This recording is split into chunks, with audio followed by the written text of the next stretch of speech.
to go live, I realized, oh, I should adjust my seat. Oh, I should move it. So, yeah, here we go. Monday, February 24th, Lila's 16th birthday. That's right. If you've been watching these live streams from the beginning or from very early on, she was 12 when we started that. Well, she was sorry. She was 11 when we started them. She turned 12 during the early. No, she turned 12 right before the live stream. Yeah, we did her bar mitzvah right before the live stream. So Lila is now 16. Really crazy, crazy, crazy, crazy. Hey Joe. And today was a pretty okay day. I went over the list of signs to send to China and sent that on. Hopefully by the end of the week we'll have it all hammered out. I was gonna go clean up my email, which has gotten out of hand again, pay a couple bills, but things got busy in the shop. I unpacked a lot of boxes. We unpacked a diamond delivery. We unpacked a bunch of image that we got from our friends at another store for a while because we don't have Lunar distribution. We did I did a bunch of things, and I had a few customers. I had a guy who talked to me for quite a while, and made it pretty clear that he's dying. He's got some sort of inoperable cancer, and so it's like, you get to play that card. I'm sorry, you could be lying, you could be a crazy person, but you get to play that card. You get a little, extra time. Hey Edgar, look at that! You're watching it live. Yeah, Diamond stuff was delivered, like, was released Friday. I have no idea. I saw Saturday night that it was coming. A lot of grab. We got Mansect, which is really awesome horror, Joe. I don't know if you ordered one. We definitely look into it, or we'll look at it tomorrow when we look at the live stuff.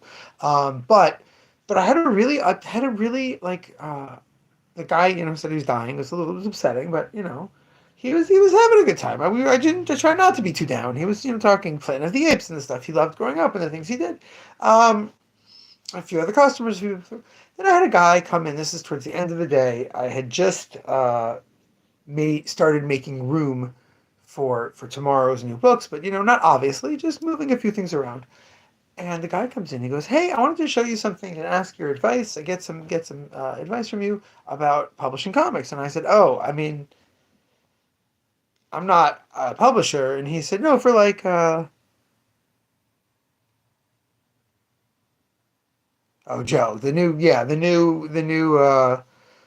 catalog was not completed, I don't think. Usually they add a whole bunch of stuff to the February catalog as the month goes on, and I do not believe the February catalog was completed. I think you will find it missing quite a bit. I don't know how to tell you what else to find. I mean, this is a whole nother story, where Diamond is at right now, what to order, how to order. I don't know. I had a whole conversation with that with someone who came to pick up their hold list. Um, I don't know what to tell you. If you know about a book, we'll order it for you. But I don't know where you can learn about a book in a good consolidated fashion of everything that's coming out from most major distributors. It's insane right now. I'm looking into other things besides Pullbox. But I want to tell this story because it really. First off, he was there for 90 minutes. He was there for an hour and a half. So that took up a good chunk of my day. We're only there 6 hours. Um, Only there 6 hours, so it was a good chunk of my time that I'm having this conversation. And I go, well, why are you, what are you self-publishing? And he goes, well, I was in here a few years ago. My teenage son had done a comic book. He'd written a comic book, and he had wanted to self-publish. And I was like, okay. He goes, now I'm like, oh, now he made it. Now he actually did it. And he goes, well, he's done a whole bunch of them. This is the final. And he starts talking to me, and it starts clicking. I remember this guy a little bit, and we're talking, and it comes out as I had sort of remembered. This kid, at the age of 15, 16, and 17, went to some conventions with his artwork, showed it to some people, and they were very impressed with it. They all, liked what they saw. They told him, who are your heroes, and he listed a lot of '90s dudes, a lot of McFarlane, Brett Booth, people who copied them later, and they were all into it. And he talked about, this is all like. This and that, and there's this and that in the comic. It's very action heavy. It's very specific. Why don't you?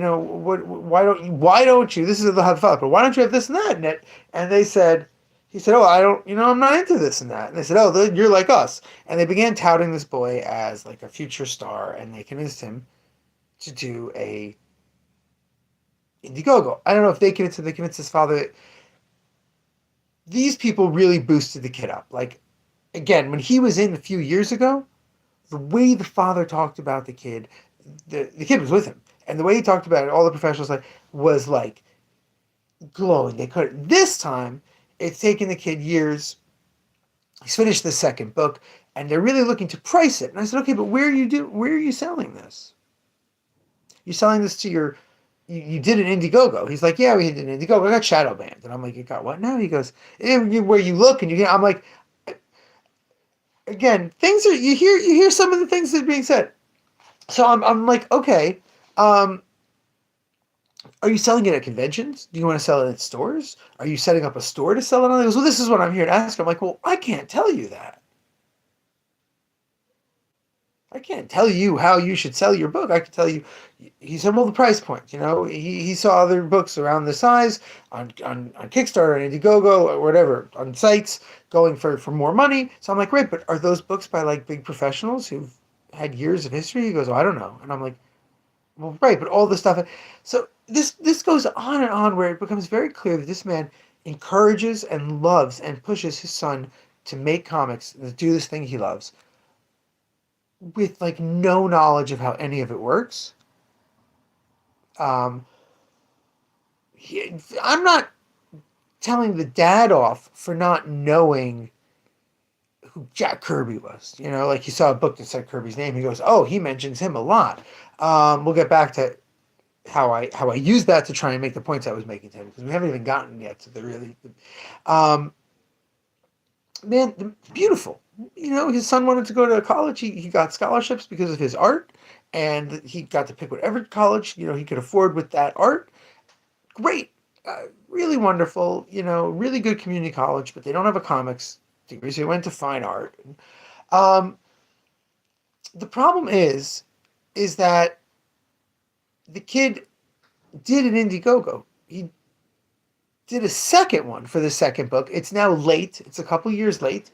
Um, and he's sending it out to 200 people. So they're not sure how many more to print, how much to ask for it, what they should do with it after. And I'm like, I don't understand how you got this far. How did you get this far to have to have over 150 pages of printed comic, right? Um, Without knowing what you're going to do, what conventions you're going to go to. So it comes out bit by bit as I talk to the father more that the group, the people who encourage and help him are, and this is the father who goes, Comicsgate. And I said, oh, and he goes, yeah. And I look at the books and they have these glowing testimonials from Ethan Van Sciver. And I said, okay. I said, what do you know? So I look at the father. I'm like, what do you know about Comicsgate? And he goes, oh, those are the guys. And I'm like, what? He goes, those are the guys who encouraged my son. They met him at a convention, and so it turns out the father's like a very strict. Some like we didn't get into what religion, so they're very like he said, I don't judge anyone. It's on their between them and their God what they're going to do, but like we don't have that kind of stuff. This is and they had him on this podcast and on this show and they told this kid that he's one of them. He's like them. He's gonna and they gave him all this advice. They told him, "Oh, just make comics. You're so good. Just make comics. Just make comics." Boosted him up. So you have the kid now in a community college, getting a fine arts degree. Um, well, so it didn't cost that much. Look, and I tried to explain to the father that there are definitely, especially people using the term Comicsgate factions and then who harass people, and he was horrified. He goes, wait, like what? And I'm like, they follow people around conventions or they try to interview them for their things and ask them really obnoxious questions. This is years ago. This was stuff. This is like, I'm not even getting into things that I haven't seen for myself. This is just things that he goes, that's horrible. Oh no. And I'm like, look, but that's not the point. I said, look, I mean, it's the point. But like, Did anyone talk to your son about the costs of self-publishing? About, do all these guys have jobs? He goes, yeah, my son said they all have other jobs. I'm like, right. What's his plan? He goes, his plan is to finish college and, make a living in comics.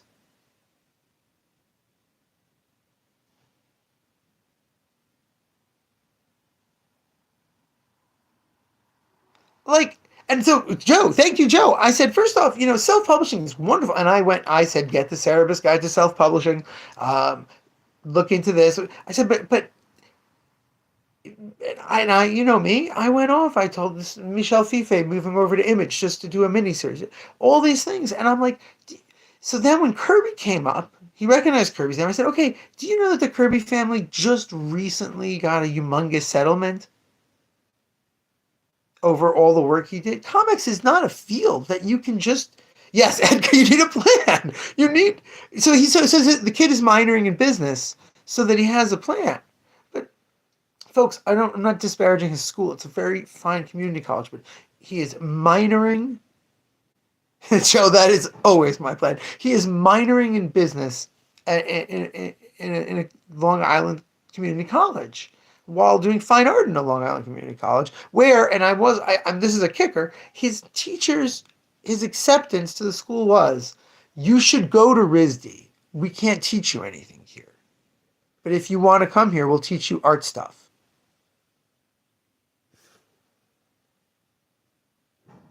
Where's Ethan Van Sciver to say, oh, my dude, don't do that. Go to RISD.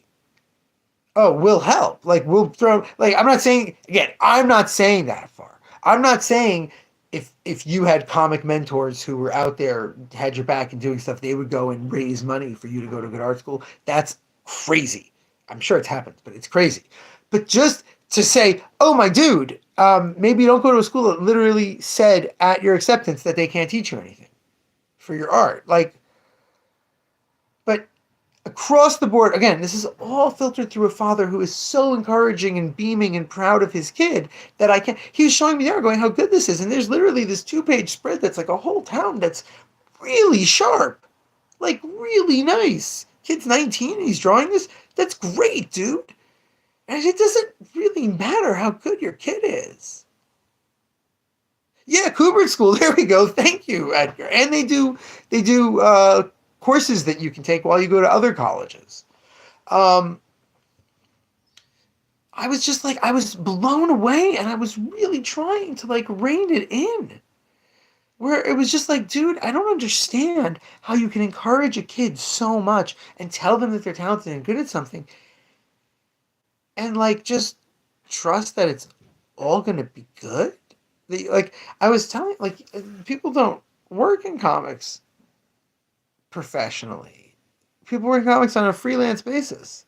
They work professionally sometimes as illustrators. There's people who literally work in comics. They put out 2 or 3 comic books, published or unpublished, a year, whose job is doing the drawings at Whole Foods or the like, or doing advertisements in local newspapers. They're the person who draws the little picture. They just do 200 a day. I told him, one of the things I love to explain about Will Eisner is that while Will Eisner worked on Contract with God, all the Dropsy Avenue stories and all that great stuff, and Kitchen was trying to put the reader together, he was still doing stupid little pictures for the joke book company that he had founded in the late 50s or 60s, which went until the 80s. I don't know if he was drawing the pictures in the 80s, but went until the 80s. Just stupid little joke books that were everywhere. 35-cent joke books. Jewish jokes for blah, blah, blah. Science fiction jokes for Star Wars nerds. You've seen them. I've shown them often. I'll actually hear on the live stream because Tony had a couple of them because he said, that's Eisner work, even though they're not signed. That's how he made his living, that in the new school and teaching the class. It's Will Eisner. You don't make money in comic books, and these guys are boosts for stuff. I'm sorry. I am sorry. Again, all filtered through the dad. I don't know how true this is. To tell a 16-year-old kid that they are the next Todd McFarlane is irresponsible.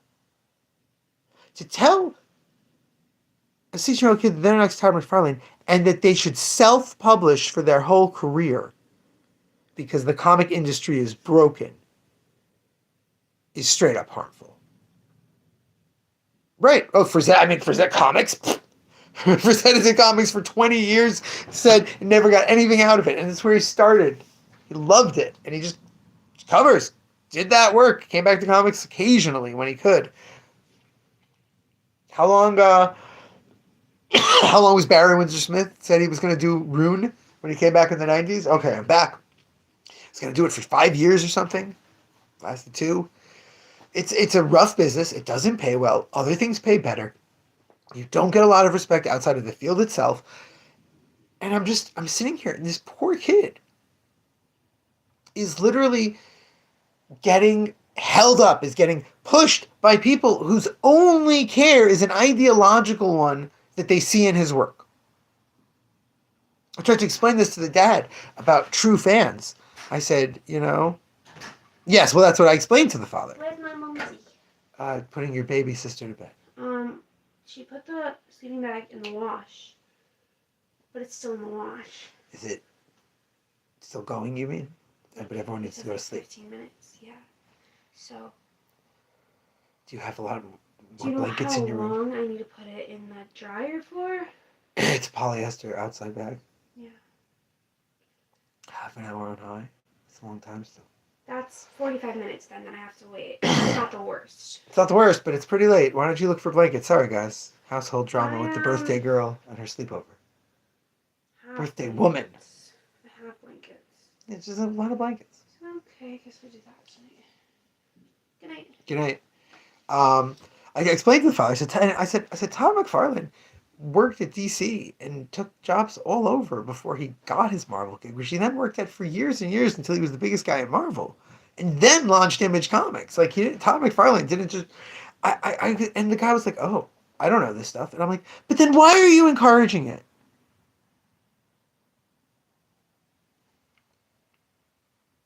Encourage your kids' art. Encourage your kids to learn. Encourage your kids to do the things he loves. But to just encourage him blindly to, so then he's saying, well, maybe we should take these names off of the books if these people are. And I said, well, I don't know which people said what or did what. I really try not to follow that garbage. I said, but maybe your son doesn't want to. These aren't your books, and these are the people who helped him. I'm not saying maybe that's what his audience is. If he takes them off, he'll have people saying, oh, he went woke. And maybe that'll be bad for his business. I'm not telling him how to run his business. I didn't say that. That's on you. That you guys have to deal with that. But much more than that, he has to find out how he's going to make a living with a fine arts degree and having drawn comics, And again, the kid can draw. The layouts were not bad. They were not next level engaging. It was very much an action adventure comic. It was fine. But, there's literally, we all know, if you watch this, I assume you know, because I always go on about it. There's exceptional stuff that doesn't do well. Nothing does well. Nothing makes money. I said, there's guys who write comics for a living. That's all they do, really, basically. It's mainly what they do. And they write 5, 6, or 7 comics a month to do that for a living. And they go to conventions and they sell original art. He goes, yeah, he told me the money's in original art. I'm like, because they have a fan base. You don't just sell original art. I remember, again, I've said this a million times, the lens of comic history that I am most familiar with is the back pages of Cerebus. That is really just this exceptional of comic history. And there is a humongous discussion about original art that starts in the early 80s and then is revisited again in the late 80s. That is fascinating because there's a point of you have fans who love a page.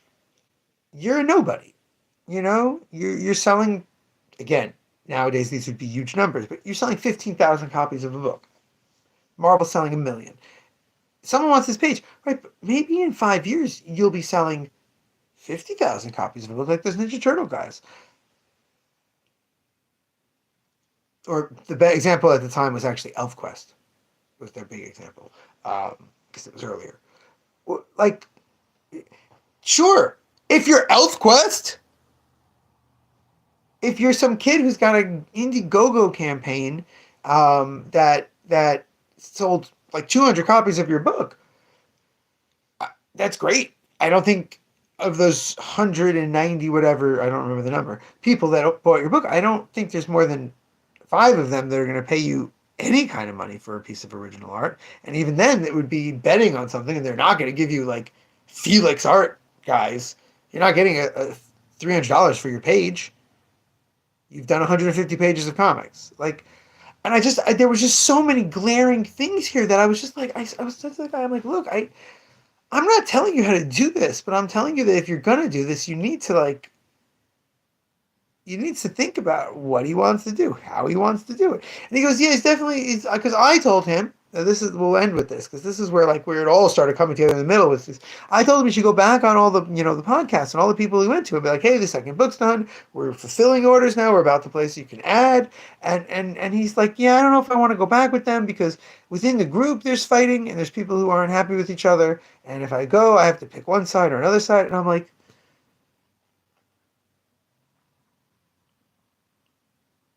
not I said to him, I said, not other people. He goes, no, I don't know about that. You're telling me this stuff. I'm like, okay, he's talking about within Comicsgate, like he, so like, how's that helpful to his career? Like, it happens. I told him, I said, look, there's literally, I heard, behind the scenes stories of books with Neil Gaiman, blurbs getting pulped so that they can do a new print run without the Neil Gaiman blurbs. Like, I don't know if it's true, but like, I get that can happen.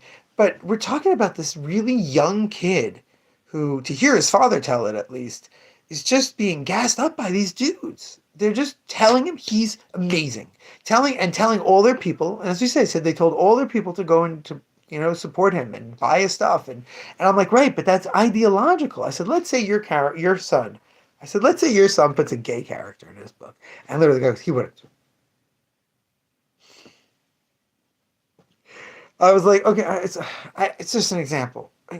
What if he did something that ideologically they disagree with?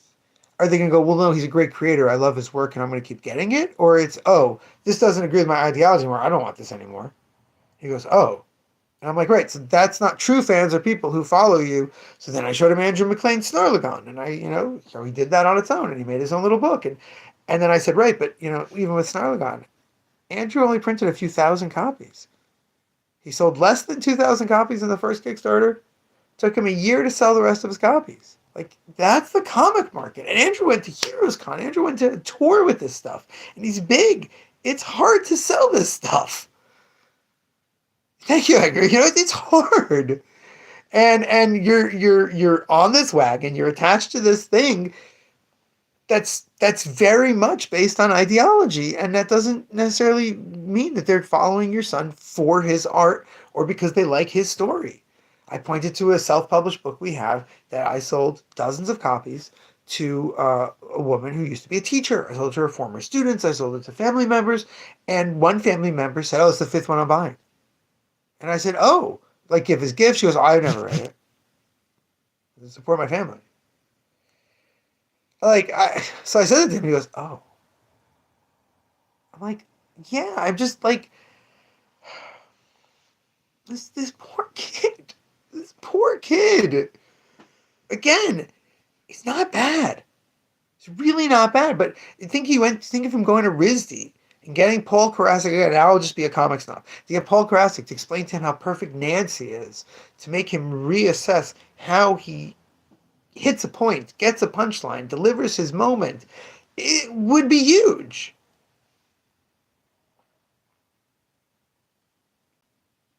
Like this kid has this amazing potential. He's been drawing, and as the father said, well, he made a bunch of money on his Kickstarter. And I said, didn't you tell me he draws 12 hours a day? He said, yeah. And I will not say how much the money is. He did tell me how much the money is, and I will say that the point I make is 100% true of this. I said, right, well, if he's working 12 hours a day doing anything, he'd make that much money. And the father was like, oh yeah, you're right. And I said, I'm not telling him not to make comics. If he wants to make comics, he should make comics. If he has stories to tell him, things he wants to do, he should do it. But it's not an easy way to make a living. It's not a thing you can just go and do. And the guy literally looked like, you're giving me so much to think about. This is really, I really thought we had this settled. I just was like, and again, I could be way off base. He could go to the kid, and the kid could be like, "What the heck? Why'd you go there? What do you? No, don't worry about it. No, it's not like totally. He could have totally misrepresented the story to me, and everything's fine and wonderful. But the story he represented to me is just horrifying because comics is, and this is we have a man who is letting his son dedicate all of his time and energy to making comics, who doesn't know Jack Kirby is, doesn't know who Will Eisner is, does never like seems to have never read a comic. We have that, but he doesn't know who these people are. Comics is a tiny world. It's a tiny little world, and you have creators who want to just make comics, and you have creators who want to make a living making comics, and you have creators who just want to play in a certain sandbox, and you have creators who just want to tell certain kinds of stories, and they're all out there, and they're all hungry for work, and there's every single kind of story. And then you just got someone like coming in all the way over here, just like, oh hey, me too. Well, what do you? Yeah, but you've got kids coming, and again, it's a privilege thing. I'm not even going to argue it, but you have kids coming out of SVA, FIT, um, RISD, Philly School for Art, White River Junction, Savannah School of Design, who are taking comic courses, how to make comics. Savannah School of Design is not that expensive, by the way. You have people coming out of these schools ready to work with an editor and make a comic on a high level. So you can be the next little Eddie Pisker. You can do that. But and I used him as an example, and I'm sorry to end on this note, but this is sort of how I ended with the father. I said, look, Ed Pisker was your son. He dropped out of high school. It's very interesting how that's worded, but he left high school to continue making comics. He made zines. He made his own small comics. He hung around the comic scene. He went to all the conventions. Um, he got seen by a publisher who liked his zines. He made WYSIWYG. It got lots of nice reviews. He saw that the internet was a thing, and he pitched his next comic to Boing Boing. That took off right at the right moment. That grew, went back to Fantagraphics and published it, became a teacher, I said he did amazingly well for a comic creator. He got to work for major companies for fun. He got to do all sorts of design work. I said, and then he basically gave it up. He basically stopped doing it as a regular gig, as a main thing, to make a YouTube channel talking about comics and helping people make comics and discussing how much he loved comics. I said, and like that's like a comic success story until, some bad stuff went down. And he was going through some really rough bad situations. I don't even want to start to get into that. And I didn't with this guy, but I'm like, some bad stuff about him, to him, people were saying. I said, and he took his own life. And the guy looks at me and I'm like, yeah. I'm like, and that's a comic success story. And the guy, like, and I was like, that's comics.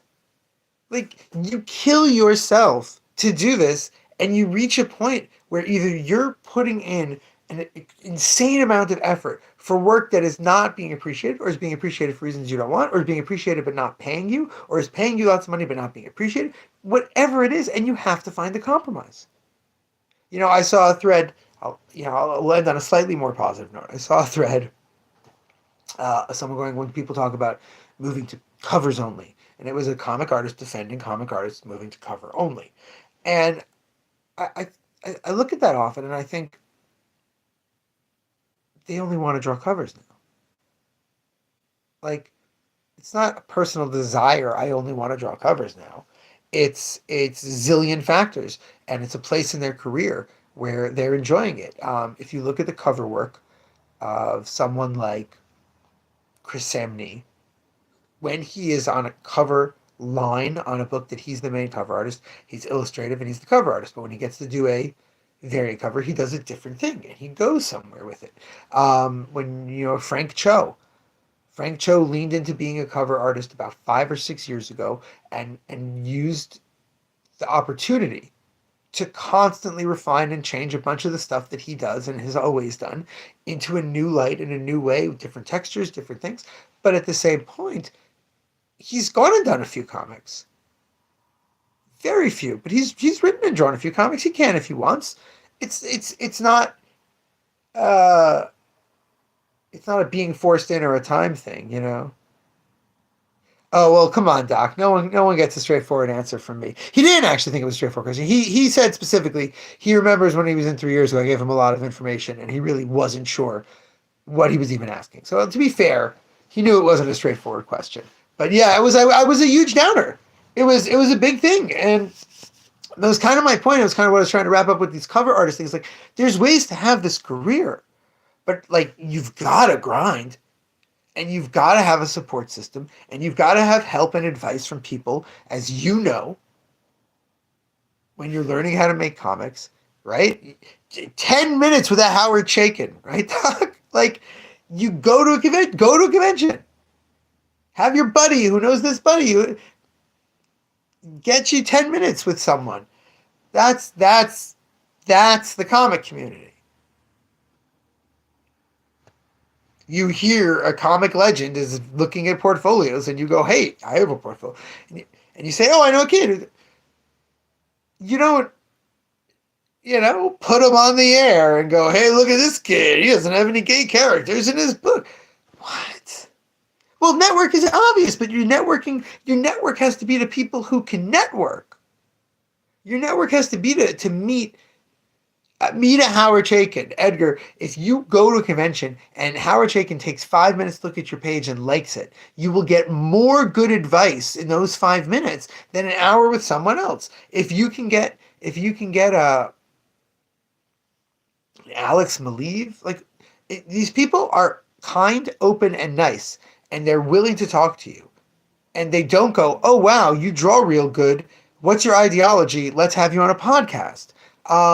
Again, I don't know that's what happened. I have no idea. I'm simplifying. I find the whole thing distasteful. But if you're networking in comics, it's so easy to meet. I walked around New York Comic Con. Again, this is a different time. It was 2012, 2011. I don't remember which. You can find the videos somewhere if you look up Ego, which was the company I was working for, and Comic Con, New York Comic Con. And I just interviewed comic creators. And I spoke to Neil Adams for 25 minutes about what inspired him. You could just be a student and go and ask those questions. I had an hour with Joe Kubert, which was one of the joys of my life. It was exceptional. And all I did was walk over and say, "I have a cameraman here, and we're talking to professional comic artists about how they keep themselves inspired."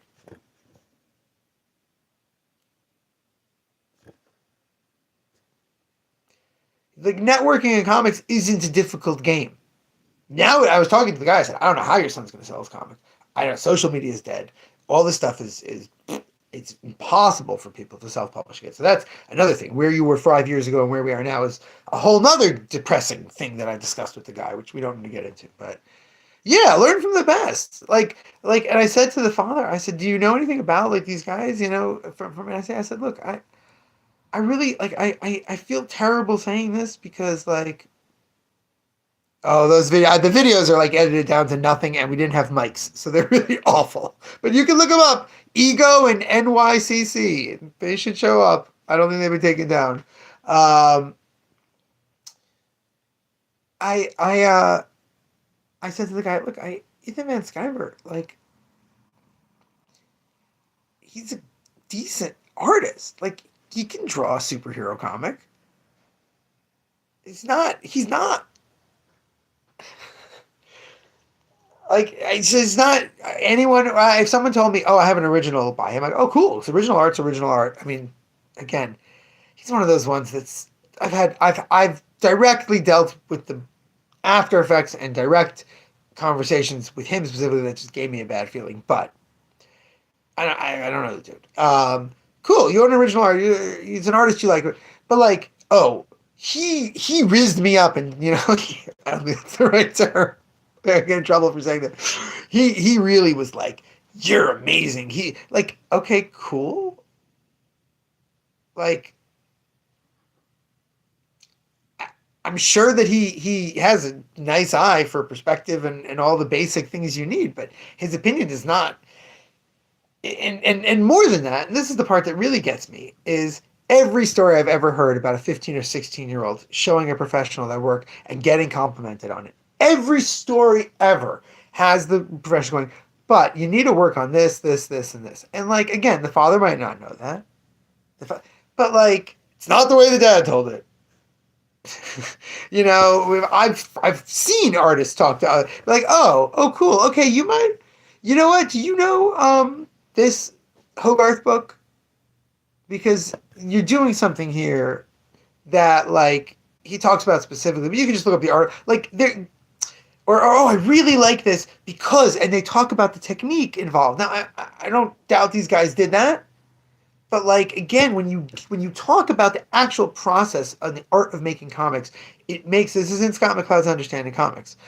This is basic stuff. It makes the person dig deeper into it and learn more about the medium and more about the form and more about why knowing how perfect Nancy is laid out helps you understand making your own comic books. You don't have to be a snobby wonk like I am, who enjoys the meta-referential stuff of Matt Madden to appreciate that Matt Madden has a book that's different constraints, different rules he gave himself on how to make a comic book. This one's all 3-panel layouts. He's allowed to split it, but it all has to be even. I don't remember the rules for each one. Sometimes it's about how the word starts the paragraph, but you don't necessarily have to enjoy this, but you can look at it and go, it's an experiment. You're doing something with the medium. You're trying something. It doesn't take a lot of digging to find comics that do that. It doesn't. You can read. I'll be frank. My eye-opening comic, we've talked about this numerous times, was the Black and White Tales of TMNT. But the comic that made me constantly rethink, like monthly, picking it up regularly off the shelves as a stupid kid in the late 80s, early 90s, that constantly had me rethinking what a comic book was Spectacular Spider-Man by Sal Buscema. Sal Buscema's art on Spectacular Spider-Man was so not Marvel. It was, what the heck is happening here? Everyone was in jagged fragments. Spidey's angles were weirder than anything McFarlane was doing. And I loved it, but I didn't know why. You'd have Vermin in that, and it'd be like, he looks wrong. He looks like a rat. Something's off compared to, the nice Bagley version and plenty of other Eric Larson's version. Something's, but it was compelling. And he would do tiny little panels to put you into these moments. And he would break up the page in weird shapes, but not all Jim Lee sexy. It was very grid-like. Why do I like this? And it made me think about why I like comics. Like, you don't have to dig deep to think about the medium that way. And this kid definitely thinks about his paneling, thinks about his composition. But, I mean, I looked through the second book and I looked through the first book and I really didn't see much difference.